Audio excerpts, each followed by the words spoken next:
Haelyn's out here jackhammering our old shed pad so that we can build a new shed or whatever we want to do to our yard. But either way, we need to get rid of this. So he's jackhammering that with the brute right now.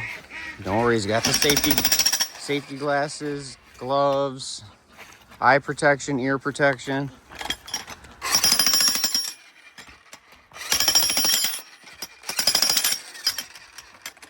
Still not sure exactly what we're going to do here, but I think it's just going to be another shed.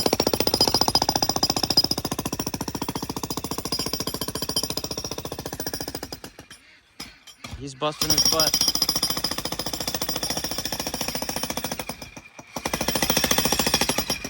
He was working out when I had him come out here and do that. Haelyn, how's this for working out?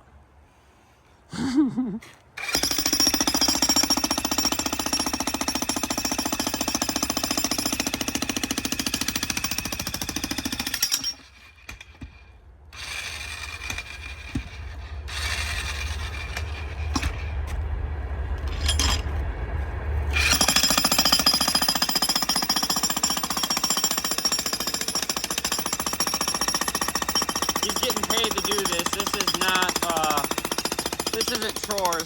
I would not say this is like chore type stuff. So they get paid whenever they want to do this kind of work.